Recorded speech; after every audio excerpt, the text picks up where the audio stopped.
الله أكبر الله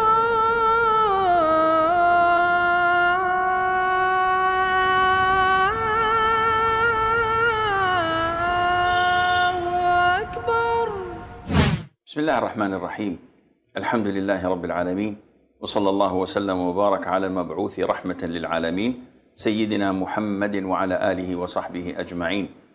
أما بعد، السلام عليكم ورحمة الله وبركاته. This is a brief introduction of how our Prophet ﷺ used to pray. And this is collected and taken from the authentic Sunnah.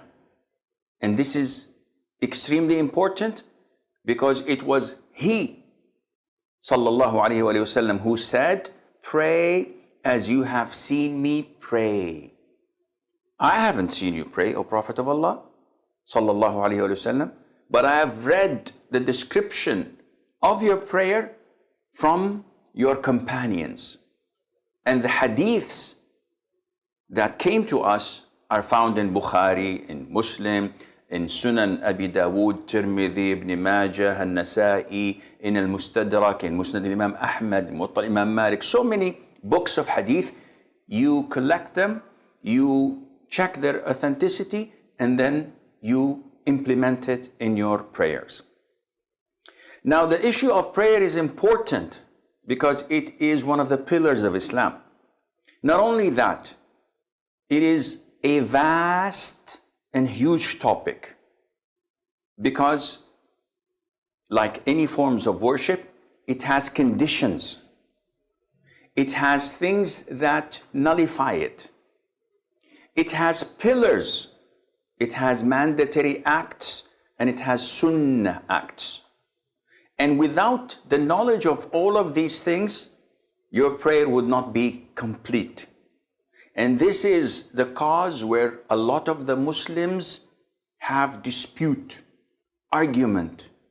They have hatred and enmity towards one another simply because you're not praying like I'm praying. Simply because I follow a school different than your school. And this is totally wrong. Salat was made to gather people together. This is why we have congregational prayer. This is why when the Prophet ﷺ used to straighten the rows of the worshippers, he used to say to them, "Do not differ. Do not go against one another, so that Allah Azza wa Jal would not differ your hearts." And this is what we're having at the moment. So this is a brief description. I don't claim that it is the perfect description, but at least sharing with you that I know would insha'Allah elevate the level of our prayers to the level we want, bi'ithnillahi Azza wa Jal. So first of all, there are conditions.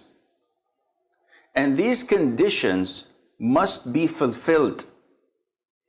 And the definition of condition, according to the jurors, is that a thing, without it, the form of worship does not exist.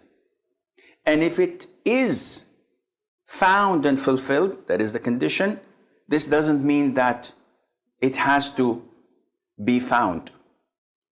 What does this mean, Sheikh? I'm confused. I'll give you an example, don't worry. One of the conditions of salat is wudu, ablution. So, if I pray without ablution, my prayer is void. Simple as that. Because the condition was not fulfilled. But if I make ablution, this does not mean I have to pray. I may pray and I may not pray. So when the condition is there, it doesn't mean that I have to perform the form of worship. But if it is not fulfilled, if it's not there, this means that even if I perform the worship, the form of worship, it is invalid. So what are the conditions of salat? There are many. Among them is, first of all, niyyah, or intention. And the intention, some make it as a condition because it comes before the prayer, and some make it as a pillar. And it's more likely to be a condition. So you have to know what you're doing. You have to intend it. And I will not go into the conditions of salat because this is a long topic. But I have to know whether I'm praying Dhuhr, Asr, Maghrib, Isha or Fajr. I just can't say Allahu Akbar and during the prayer say, what is this? I think it's witr. No, this is not valid. Second condition, facing the Qibla. So if I know the direction of Kaaba, I have to direct myself to it. If I know it's there and I direct myself this way, then my prayer is invalid. Third condition is the entrance of the time of prayer. So I want to pray Maghrib and I can see the sun is about to set or half of it has disappeared and I say Allahu Akbar, your prayer is invalid. Why? Because the sun has to completely set and disappear for Maghrib to be due and you can't pray before the time is due. Condition number 4, to cover your awrah. So for a man, I have to cover from the navel to the knees. This is my awrah.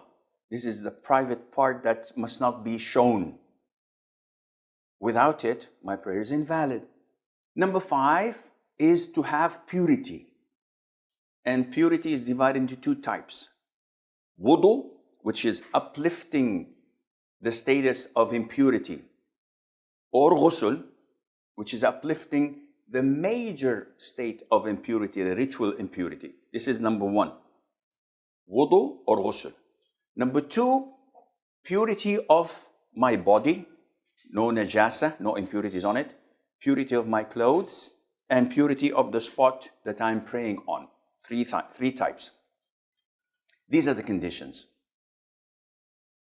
You can look for more details in the books of fiqh, but this is something you have to understand and know. Without it, your prayer is invalid. So be careful. We come to the prayer. I want to pray now. What do? I fulfill the conditions. Okay, my awrah is covered. I have wudu. I'm facing the qibla. The time is due for prayer. So what do? I intend. And how do I intend? Intention is in the heart. It's not something that you verbally say.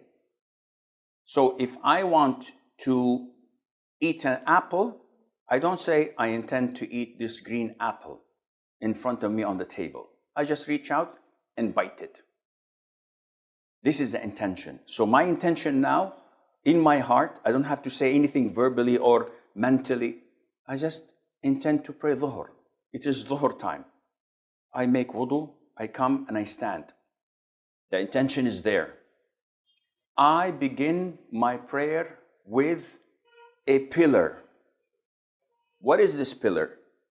You tell me. Wrong answer. The first pillar of salat is not takbir. The first pillar of salat is standing up when you're able to do so. So for fard prayers, you don't have the option of sitting down because you're lazy or you feel tired. If you're able to stand up, it's a pillar that you stand up. This is pillar number 1. I'm standing up. I do pillar number 2, which is known as takbiratul ihram. The first inauguration takbir by saying Allahu Akbar. So now I've started prayer. The hadith of the Prophet ﷺ, وَتَحْرِيمُهَا التَّكْبِيرِ. So it has to be inaugurated with takbir, the first takbir. Okay, Sheikh, you said Allahu Akbar and you didn't raise your hands. Yes, raising the hands is not a pillar. This is a sunnah. Whoa, I didn't know that. Well, now you know. This is why I'm here. So saying Allahu Akbar means that I've started praying. Now, the sunnah is to say Allahu Akbar, to raise the hands. If I don't raise the hands, sunnah is gone. The prayer is totally valid and correct. Okay, when to raise the hands, Shaykh? You have one of three. Either before saying Allahu Akbar, or during it, or after it. Can you explain? Yeah, sure. Allahu Akbar. Allahu Akbar. Allahu Akbar. It can be raised before, during, or after. This is confirmed sunnah of the Prophet ﷺ. So, we move on. When I say Allahu Akbar, raise my hands, the sunnah is to put the right hand over the left hand on the chest, as per the hadith of Wa'il ibn Hujr, may Allah be pleased with him. And this was a confirmed sunnah of the Prophet ﷺ to place the right hand over the left on the chest. Well, the chest itself is an issue of dispute, because some authenticate the hadith, some don't. And those who don't differ whether to put it on the belly or to put it underneath the belly. But the most authentic is to put it on the chest. It's from here to here. So you put the right hand on the left hand on this chest while in the standing position. Underline, highlight with yellow, bold font. Why? I'll come to discuss this with you, because the hadith, when describing the Prophet's prayer, ﷺ, they used to say that he used to put the right on the left hand in the standing position. So now I'm standing. Let's begin from scratch. You look at the place of your prostration. You don't look at the chandeliers and look at the people around you. Everything is fine. No. You're praying. Look here. Look there. I asked Allah's Messenger, peace and blessings of Allah be upon him, upon looking hither and thither in prayer. He replied, it is a way of stealing by which Satan takes away a portion from the prayer of a person. Sahih al-Bukhari, narrated Anas bin Malik. The Prophet, peace and blessings of Allah be upon him, said, what is wrong with those people who look towards the sky during the prayer? His talk grew stern while delivering this speech, and he said they should stop looking towards the sky during the prayer. Otherwise, their eyesight would be taken away. Narrated by Sahih al-Bukhari. You're facing Allah Azza wa Jal. So you stand in submissiveness and humility, expressing your poverty, and you say, Allahu Akbar. Where do I raise my hands? Two hadiths. One next to the shoulders, one next to the ears. So how do I understand this? It's very easy. The palm is next to your shoulders. The fingers are next to the level of your ears. And this is how you combine between the two authentic hadiths. So it is not like Allahu Akbar, as people say, or Allahu Akbar, as people do. This is all wrong. It is not Allahu Akbar. No, it is this way. So the palms next to the shoulders, the fingers are next to the level of the ears, facing the Qibla. You say Allahu Akbar, looking at the place of your prostration. Where do I put my forehead? I look at it whenever I am in the standing position. So it's always like this. Then I place my right hand over the left hand on the chest. And there are two ways of doing this. Look at my fingers.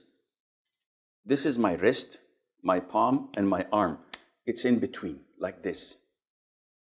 So this is one way of doing it. The other way, which is also authentic of doing it, is grabbing my wrist like this. So I'm grabbing it. Some people want to make something in between, so they do this. And this is wrong. Either you put the whole palm of your hand with the fingers on the arm, wrist, and hand, or you simply grab your wrist, left wrist, like this. So what people do like this is totally wrong. Some brothers from Africa do this, and they tilt themselves. What are you doing? They said, we're preserving the heart. When was the last time you took an x-ray? Maybe your heart is on the right. Then we have a problem. Where are you getting this from? The sunnah is to stand idle, in the middle, not to the left, not to the right, as the Prophet used to pray, alayhi salatu wassalam. Capish? Move on. Do the takbir, put the right on the left, on the chest, and you don't have to put it like some of the brothers do this. This is extreme.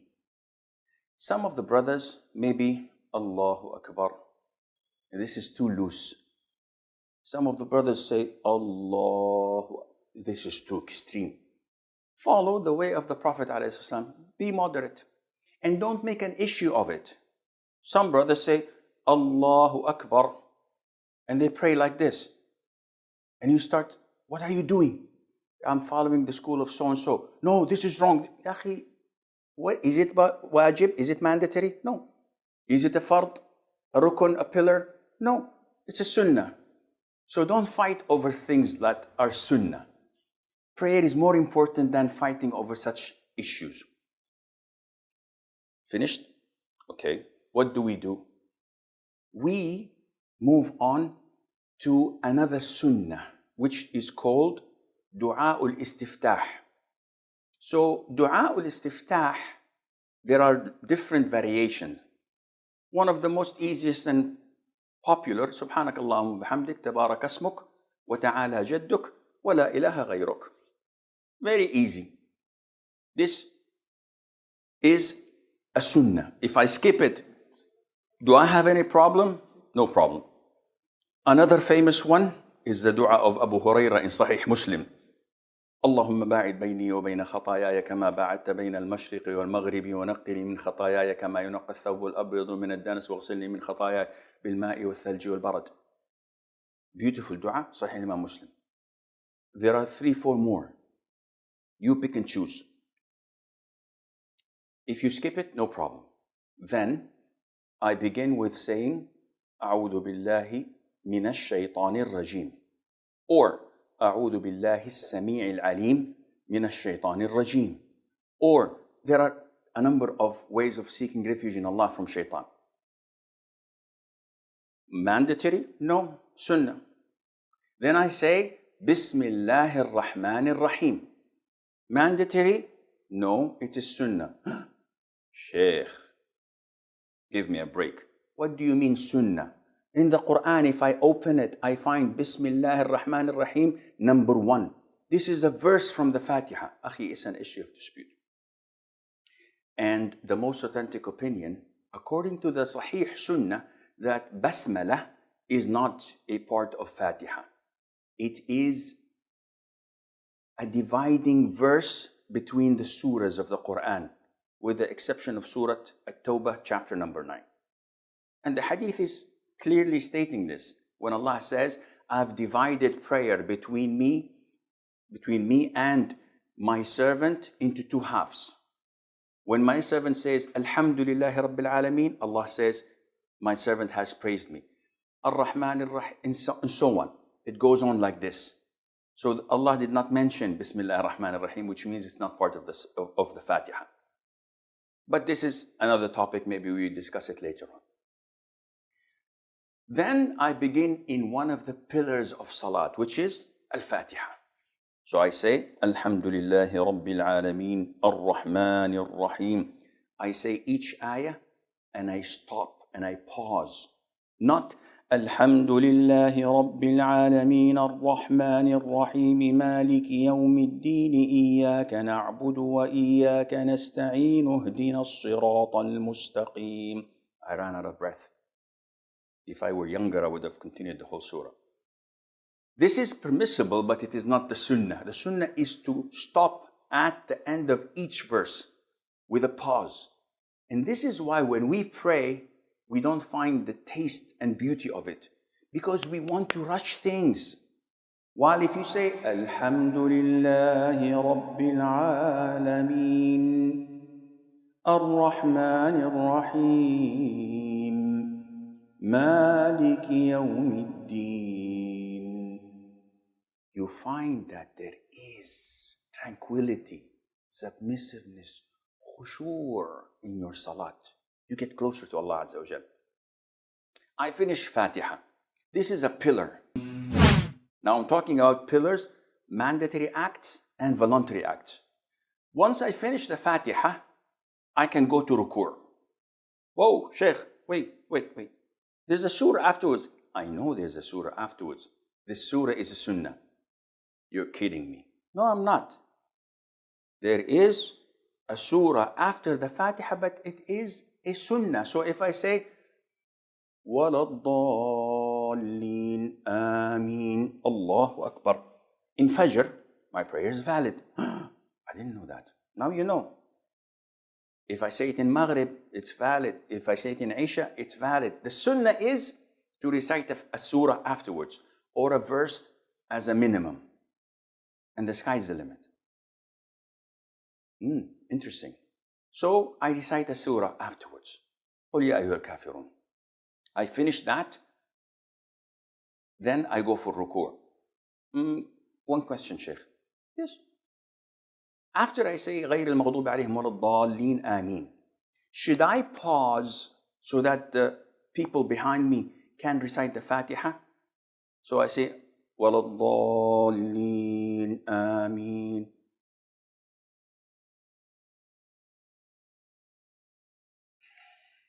قُلْ يَا أَيُّهَا الْكَافِرُونَ. Oh, why did you stop? So that the people can recite the Fatiha. This is how they do it in Mecca and Medina. Says, okay, how did the Prophet do it? Because he said, pray as you have seen me pray. My job is to come and check how the Prophet ﷺ used to pray.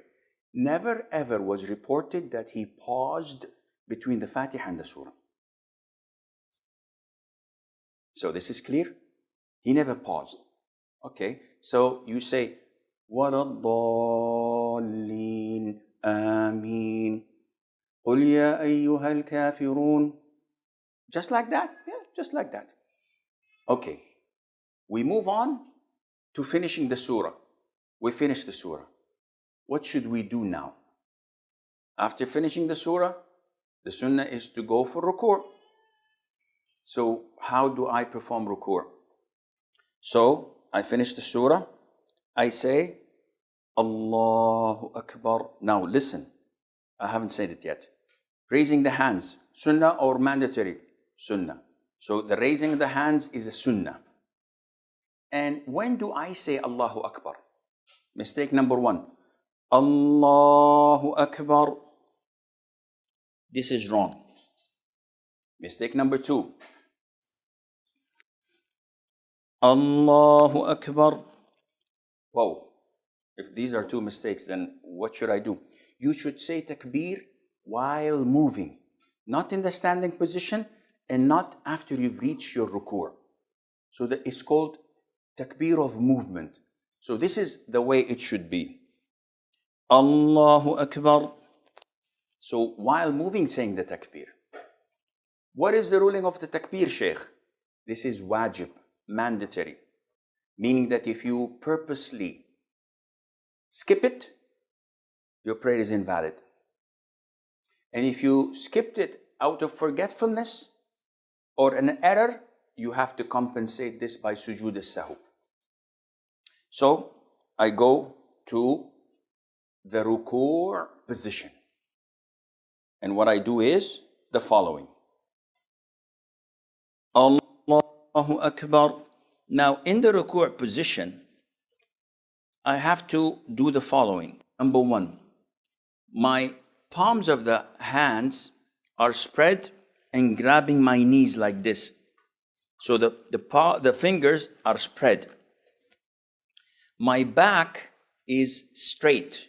So it's not like this, and it's not stretching out downwards. The sunnah is to keep your back straight, as if someone puts water on it, it will remain. It would not spill. I don't know how bad I'm doing this or how I'm doing this. I don't see myself, but I try my level best to do it according to the sunnah. The head, as described in the hadith, should not be pointed up like this, and it should not be tilted down like this. So it should be normal way of doing it. So this is the ruku'. Now you ask me, where should I look, Sheikh? It's an issue of dispute. Sheikh Al-Albani says, in the standing position, we were told to look at the prostration spot. But in the ruku', there is no mentioning of that, which made some scholars say, you should look at the spot of your sujood, prostration, like Sheikh Ibn Uthaymeen. But this would be proven to be difficult, because if you do this, when you're doing ruku' and you're looking at the position of your prostration, you will find that your head is a bit tilted. So Sheikh Al-Albani says, either you look between the area of your prostration and your feet, so in the middle, or you look between your feet, like so. And this area is something that is open. The Prophet did not mention, alayhi salatu wasalam, any specific place. The companions did not describe any specific place. So inshallah, it is more than possible to do whatever you think is best for your salat. Now, after finishing my ruku', during it, I have to repeat the dhikr. And what is the dhikr? I have to say, Subhana Rabbi al-Azim, which is mandatory. And 1 is the minimum. 3 is recommended. The sky is the limit afterwards. I can say Subhana Rabbi al-Azim. I can say Subhana Rabbi al-Azim wa bihamdih. I can say Allahumma laka raka'tu, bika amantu, laka aslamt, khasha'a laka sam'i wa basari wa 'azmi wa mukhi wa mastaqallat bihi qadami. Different kinds of dhikr you can say. The minimal requirement is 1, Subhana Rabbi al-Azim. This is mandatory. You cannot play with it. So we say Subhana Rabbi al-Azim while I'm in the ruku'. Among the mistakes people do is like this. Subhana Rabbi al-Azim. So they say it while going down or coming up. And this is not valid. You have to say it when you are totally in ruku', relaxed, every bone is back to its place, by saying Subhana Rabbi al-Azim wa bihamdih once, enough.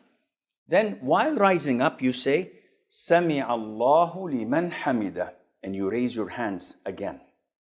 So we raised our hands in the inauguration takbir. We raise our hands when we go for ruku'. We raise our hands when we rise up from ruku'. And this is the sunnah according to the hadith of Abdullah ibn Umar, may Allah be pleased with him, in Sahih al-Bukhari. And he's describing the Prophet's prayer, alayhi salatu wasalam. And we say, Sami Allahu liman hamidah. This is mandatory for an individual praying on his own, for an imam leading prayers, for worshippers. And I follow that by saying, Rabbana laka alhamd. Rabbana wa laka alhamd. Allahumma Rabbana laka alhamd. Allahumma Rabbana wa laka alhamd. Either one of these 4 does the job. And this is said by the imam, by the individual, and by the followers. Which means that if I'm praying behind an imam and he rises from ruku' saying Sami Allahu liman hamidah, I, as a follower, do not say Sami Allahu liman hamidah. I just answer what he has said. So I've raised or I raised and I got up from ruku' position saying Sami Allahu liman hamidah, Rabbana wa lakal hamd. There are a lot of adhkar I can say afterwards, but this is what's essential. You can say ملء السماوات وملء الأرض وملء ما شئت من شيء بعد. You can say ربنا ولك الحمد حمدا كثيرا طيبا مباركا فيه. And do I place my hands on the chest or leave it on the sides? Either way is possible. What do you suggest, Sheikh?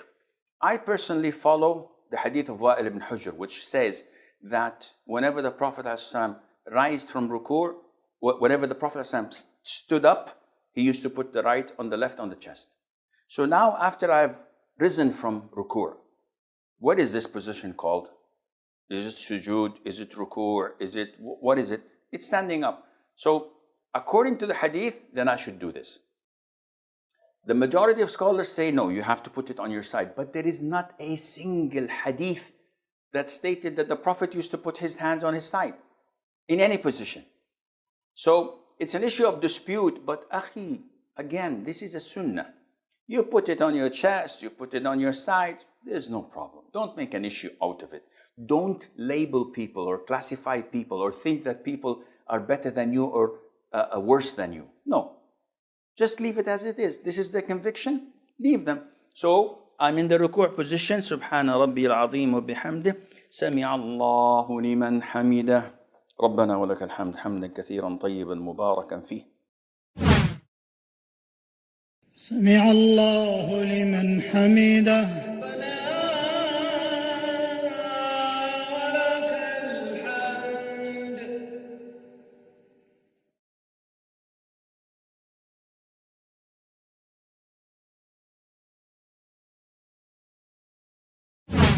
This is my standing up from ruku'.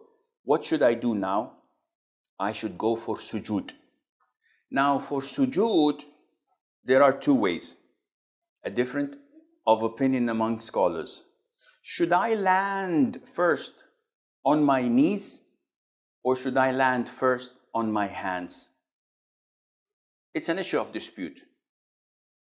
And the reason of that is the hadith of the Prophet ﷺ when he said that one should not go down like a camel does when the camel wants to sit. Rather, he should put his hands first before his knees. And understanding whether the hands of a camel are their elbows or the knees in his feet, it's an issue of dispute. Either way is okay, inshallah. So, however you feel comfortable with, you should do it. I personally, due to age, due to praying on marble or stones, whenever there are pebbles in the ground, if you land from the standing position on your knees, would surely injure yourself one way or the other. For elders, it's difficult to go on their knees, especially if they have knee problems. It's always best to go first on the hand. It's like a shock absorber. It absorbs the fall itself. It eases the pressure on and the weight on the knees. So how to do this? This is what we'll, inshallah, show you now. So, in order to do sujood, you will find that I'll take my glasses. Now I can't see you, but alhamdulillah, you can see me. Why do you take your glasses off, Sheikh? Because it will hinder putting the sujood spots properly. What do you mean by sujood? Prostration. As the Prophet said, I was ordered to prostrate on 7 limbs. He said, the face, and he pointed to his nose, meaning the forehead and the nose. These are related. This is one organ.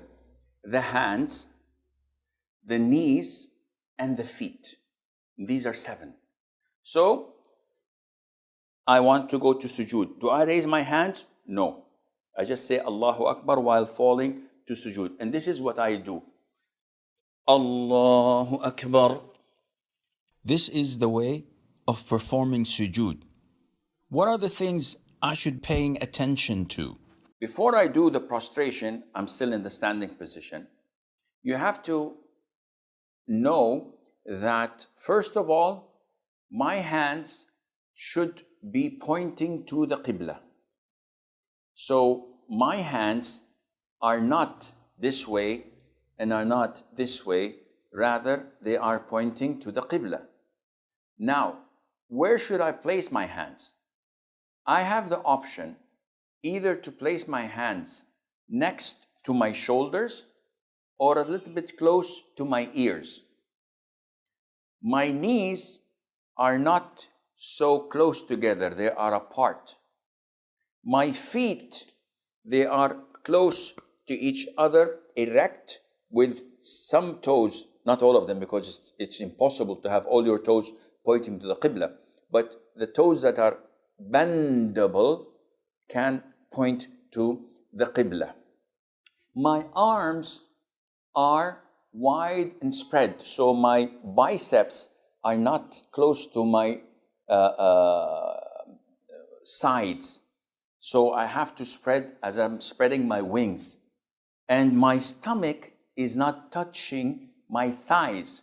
Some people just go very down. And I'll show you quickly, hopefully to the best of my knowledge and ability. So my forehead, my nose must touch the ground. And these 7 limbs must touch the ground throughout the sujood. Because part of the famous mistakes is having your feet dangling. Or some of the brothers having the left hand on the ground and the other hand while prostrating, playing with his beard or looking at something in his pocket. So he's prostrating on 6 limbs, and this renders his sujood void if he does this without any legitimate reason.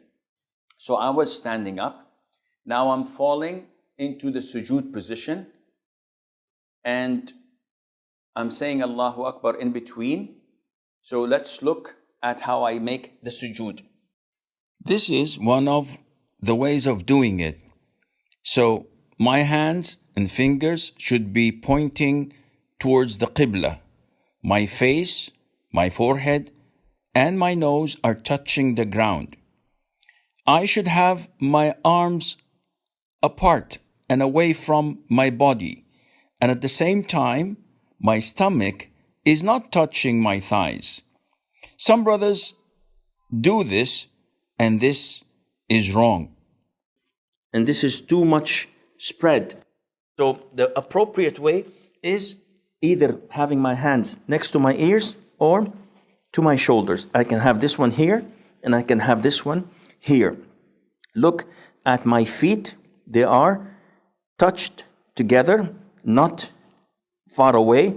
They are touched together with my toes bent towards the Qibla as much as possible. Now, if I'm praying next to people, to my right and to my left, if I do this, I'm gonna annoy them and maybe harm them. So it is permissible when you are in a tight position to put your elbows on your thighs or inside.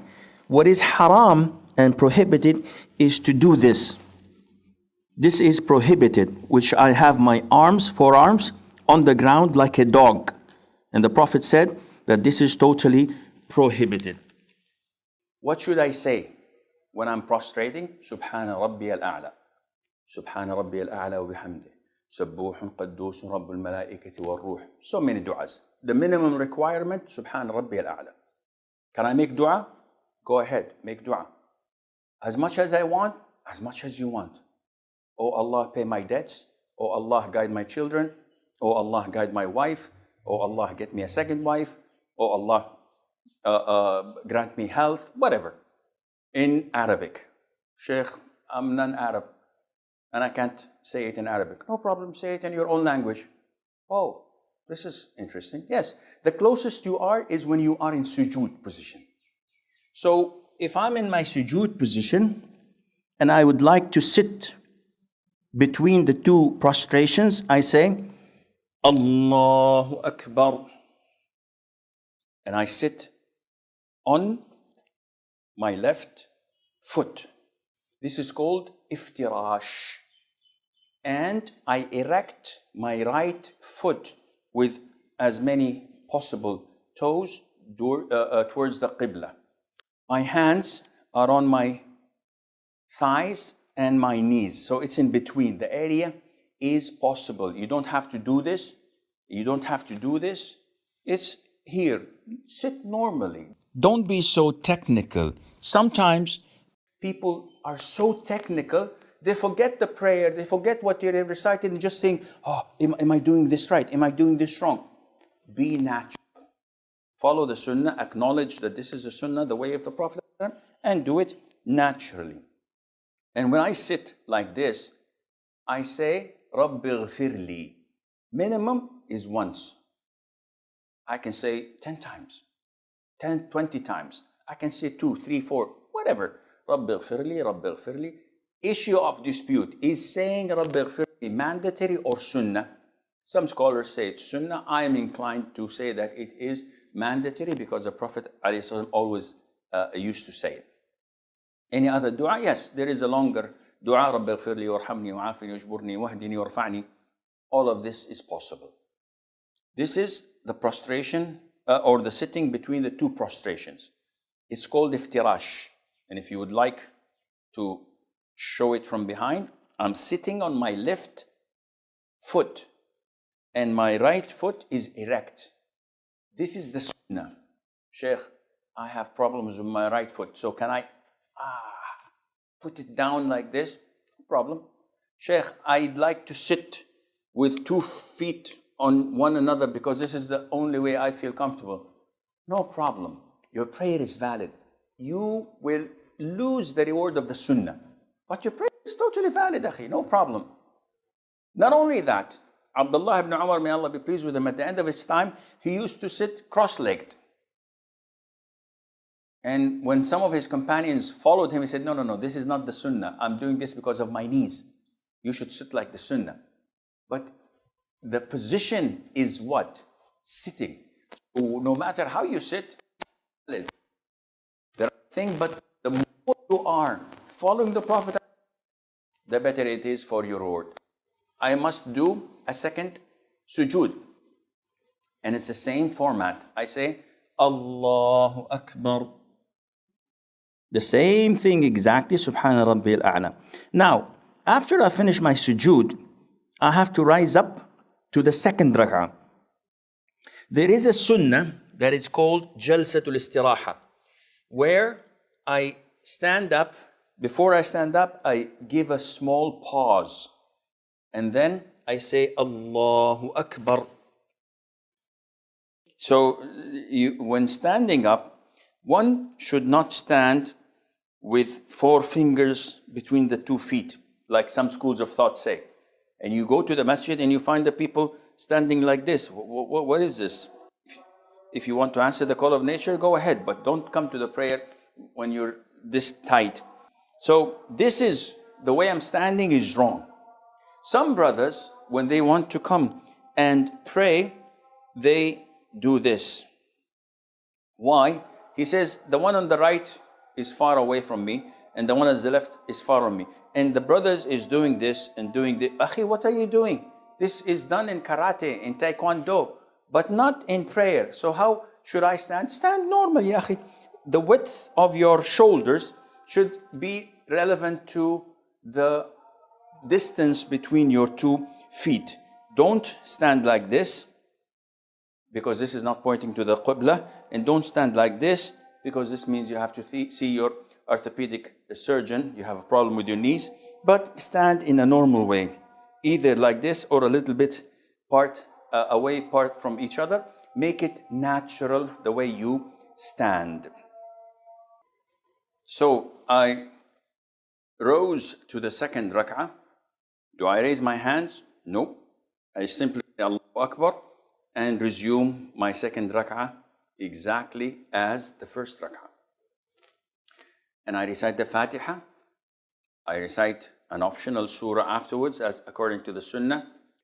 Now, one thing that we need to pay attention to, and 90% of Muslims are doing, unfortunately, it is a mandatory act of reciting the Quran, of making dhikr, of making dua, is to move your lips.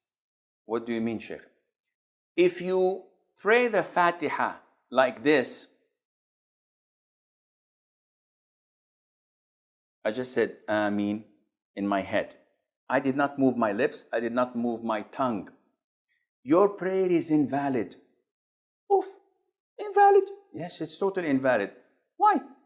See, when I think of punching my cameraman in the face, or taking the wallet of the man sitting there and robbing him of his money, I didn't utter it, I didn't act upon it, there is no sin on me.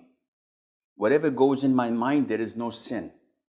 Likewise, if I just simply recite the Quran in my mind without moving my lips with it, it does not count. It's just scanning things in my head. I have to say,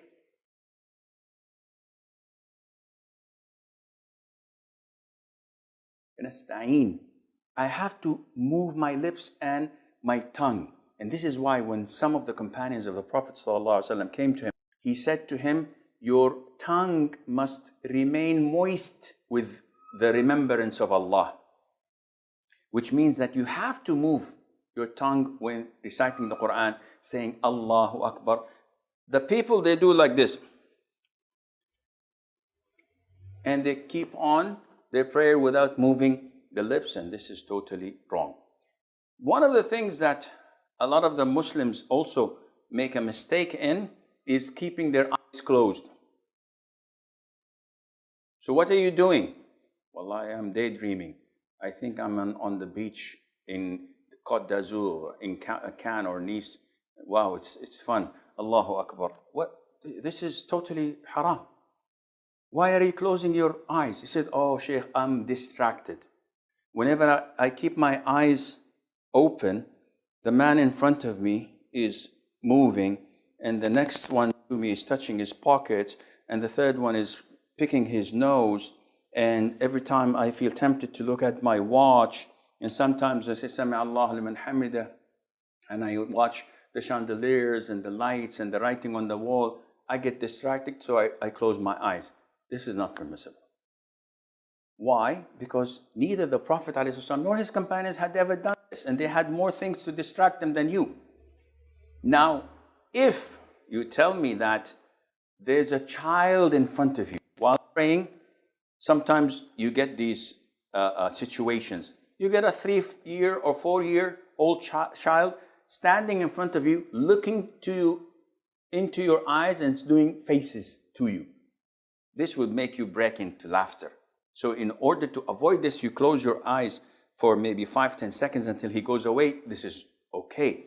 But to think that tranquility comes only through closing your eyes while doing this, this is against the sunnah and it's not permissible. Also, one of the common mistakes is that when you are in the ruku' position and you say Sami Allahu liman hamidah, people think that this is time for dua qunut. So they say, Sami Allahu liman hamidah, Rabbana wa lakal hamd, hamdan kathiran tayyiban mubarakan. This is wrong. The raising of the hands should be Sami Allahu liman hamidah. If you want to make dua, either put your hands to your sides or to what I have indicated to earlier, put the right on the left on the chest and say, Rabbana wa lakal hamd, hamdan kathiran tayyiban mubarakan fi. This is only done in qunut of witr. When you're making dua, in qunut of witr, not during their prayers as usual. I bow and I prostrate and then I sit for the first tashahhud. So when I rise up from the second sujood to sit for my first tashahhud, I'm in the position of iftirash. I sit on my left foot with my right foot erect with my toes pointing to the qibla. And I begin to say at-tahiyyat, which is mandatory. Now, my left hand is on my knee and thigh in here. My right hand has two positions. The first position is to grab the two pinky and the one next to it finger, to attach the middle finger with the thumb, doing a circle like this, and to point with my index finger like this. This is position one, which the Sunnah came with. The second position is to make a fist with all four fingers, pointing only with the index finger. So, either this or this. Now, what do I do with the index finger? The Sunnah, as in the hadith of Wa'il ibn Hujr, the Prophet, whenever he sat alayhi salatu wasalam for tashahhud, he used to point his index finger, moving it, making dua with it. So the Sunnah is to point it like this, shake it in its position, not circling like some people do, and not going up and down like people do, rather than pointing it and moving it. There is another hadith which is not as strong, not as authentic, which was narrated by Abdullah ibn Zubayr, may Allah be pleased with him and with his father, that the Prophet used to point and does not move. But the most authentic opinion is the hadith of Wa'il ibn Hujr, that he used to move it throughout. So when do we stop, Shaykh? You begin by saying, التحيات لله والصلوات والطيبات السلام عليك أيها النبي ورحمة الله وبركاته السلام علينا وعلى عباد الله الصالحين أشهد أن لا إله إلا الله وحده لا شريك له وأشهد أن محمدا عبده ورسوله, with different variations of this tashahhud. And I'm moving my finger. Point out that I can say either one, the hadith of Umar or the hadith of Abdullah bin Mas'ud. Assalamu alayka ayyuha nabi. This is Ibn Umar, this is Umar ibn Khattab and others. Or I can say that what Abdullah ibn Mas'ud used to say, which is in Sahih al-Bukhari, Assalamu ala nabi wa rahmatullahi wa barakatuh. And he said that we used to say at the time of the Prophet, when he was alive, Assalamu alayka ayyuha nabi. But after he died, we used to say, Assalamu ala nabi wa rahmatullahi wa barakatuh. So I can say either one. Now this is the first tashahhud. Do I offer salutation afterwards by saying, Allahumma salli ala Muhammadin wa ala ali Muhammad? No.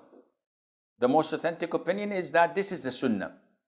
Imam Shafi'i said that if you add salutation upon the Prophet in the first tashahhud, this is recommended. And the vast majority of scholars say this is okay, but it is not per the Sunnah. So you stop at وَأَنَّ مُحَمَّدًا عَبْدُهُ وَرَسُولُهُ. Now, then you go and stand up for tashahhud, your third rak'ah. In Fajr, I continue. Allahumma salli ala Muhammad wa ala ali Muhammad, and I point out my finger throughout until I offer salam. If I'm in Maghrib or Dhuhr, Asr or Isha, I stand up for the third rak'ah. I continue the third rak'ah, the fourth rak'ah, and then I sit for the last tashahhud. In the last tashahhud, which is in a prayer that has two tashahhud, the first one and the last one, I sit in the position known as tawarruk. And tawarruk means that I sit on the hip, the wirk, and I sit on my left buttock. This is called tawarruk. And I erect my right foot as usual, but my left foot, which I used to sit on, now comes underneath my right leg. So this is called tawarruk. The Prophet used to do this in the third rak'ah in Maghrib and in the fourth rak'ah of Dhuhr, Asr and Isha. Now, I place my left hand over my knee with it. And sometimes it's erect so that I can lean on it, because I can see that my hip and my side is a bit tilted because of this way of sitting. And my hand is on my thigh, pointing my finger and I'm looking, and this is something important, when I sit for tashahhud, where the hadith, the authentic hadith states the Prophet used to look at his index finger. So I should keep my sight through tashahhud while wiggling it or moving it in its position, shaking it. And this is the sunnah. Some scholars say you can also look at the position of your prostration, but the hadith proves that this is doing it, and that is looking at your. I recite صل على محمد وعلى آل محمد كما صليت على إبراهيم وعلى إبراهيم إنك حميد مجيد اللهم بارك على محمد till the end. And then it is recommended to say or seek refuge in Allah from the four things. اللهم نعوذ بك من عذاب جهنم وعذاب القبر من فتنة المحيا والممات من فتنة المسيح الدجال. And then I can ask whatever I want. Same as sujood, because this is a place where the Prophet told us alayhi salatu wasalam that you should select whatever you want from dua in this position. So I ask for Allah's forgiveness, I ask for Allah's provision, I ask for Allah's health, to guidance, etc. And then recommended to conclude before salam by saying, Allah ala dhikrika wa shukrika wa husni ibadatik. This dua of Mu'adh ibn Jabal, some say it's before salam, others say it's after salam. I'm inclined to say it before salam because this is the time of dua. And then I offer salam. And how do I offer salam? I say, Assalamu alaikum wa rahmatullah. Assalamu alaikum wa rahmatullah. If you notice, I did not pause. I did not say, Assalamu alaikum wa rahmatullah. Assalamu alaikum wa rahmatullah. It's not this way. And it's wrong to say it. People say, Assalamu alaikum and then turn. No, it should be simultaneous. Assalamu alaikum wa rahmatullah. Assalamu alaikum wa rahmatullah.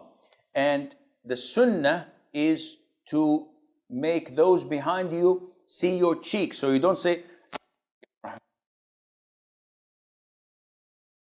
do this. So they see your cheek, as they reported it in the companions. We used to see the whiteness of his cheek, alayhi salatu salam, to the right and to the left. Among the common mistakes, your hands. In the tashahhud, after you finish, people usually do this. What is this? It's a sign that they have concluded. Who are you signing this for? So while in the tashahhud, they finish the tashahhud and the imam is still praying. So they say, Allahumma inni ala dhikrika wa shukrika wa husni ibadatik. By the way, guys, I'm finished. Some of them in salam, they would say, Assalamu alaikum wa rahmatullah, Assalamu alaikum wa rahmatullah, as if they're giving right indicator, left indicator, they're driving. I think it's part of driving lessons. No, it's wrong. You don't have to do this. You're not turning right or left. So doing this is prohibited. The Prophet saw the companions moving their hands while in prayer, and he said, do not do this like the tails of wild horses. You know, the tail of the wild horse is always wiggling and upright. And the Prophet prohibited them from saying this. And it is important to learn how to pray according to the sunnah, and that you're doing this for the sake of Allah Azza wa Jal. Some of the brothers in the standing position, when they're praying, and the end of the surah is min al-jinnati wan-nas. The imam is reciting, and I'm praying behind him. The moment he says min al-jinnati, he lets go. What is this? This is indicating that I know that this is the last verse of the imam and that he's going for ruku'. And this is acknowledged in long surahs. So if he's reciting from a long surah that people don't usually know, and I know that he's going to make ruku' now, I let go. So people next to me say, oh, mashallah, he's a hafiz. He says, Sheikh, I didn't do this for that intention. Why did you do it then? Don't. Follow the imam. As long as the imam is doing this, you do it. The moment the Imam says Allahu Akbar, you let go. But not fulfilling this and doing it before the Imam means that there's something wrong. Either you want to inform people that I know the surah and I know that he's going for ruku', I'm a smart man. Or there's something wrong, I don't know what. Another thing that a lot of the Muslims fail to do is the moment the Imam says Assalamu alaikum wa rahmatullah, you find the congregation doing this. And if the Imam take his time to do the left one, they say, come on man, I'm waiting. Imam, what are you doing? Come on, yahi, my neck is hurting. So they do this, and this is totally wrong. They should wait until the Imam says Assalamu alaikum wa rahmatullah, Assalamu alaikum wa rahmatullah. Now they say their first taslim, Assalamu alaikum wa rahmatullah, Assalamu alaikum. So it is wrong to do taslim with the Imam when he first does his first. No, you have to only move after he finishes the salam. Also, a very common mistake is how you follow the Imam. What do you mean? The companions of the Prophet ﷺ told us in an authentic hadith that when we used to pray with the Prophet ﷺ, we did not bend our backs. Now they're in the standing position, Their backs are straight. We never bent our backs until the forehead of the Prophet ﷺ touched the ground. Whoa! Meaning that if the Prophet says, Allahu Akbar, they wait until his head touches the ground, then they start descending. The vast majority of people, the moment the Imam says, they immediately go and fall. Maybe they're fitter, faster than the Imam, so they raise him and they go to prostration before the Imam, and this invalidates their prayer. So you be careful. You do not move from the pillar you're doing to the following pillar until the Imam reaches it. So in ruku', he says, Allah, you don't, until he bends. Then you bend. When he says, Sami Allahu liman hamida, once he's erect and standing, you stand up and you cascade this to all your prayers.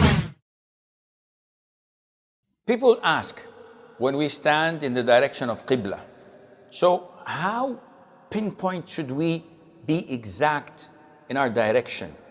Well, the Prophet told us the answer. The sisters say, are our prayers similar or different to men prayers? A lot of the sisters also ask about their attire when praying. How do we pray a traveler's prayer? What are the conditions where tayammum is allowed in order to pray? How to pray the missed rak'ah? There are people who kiss their thumbs during adhan and iqamah when Ashhadu anna Muhammadan Rasulullah is said.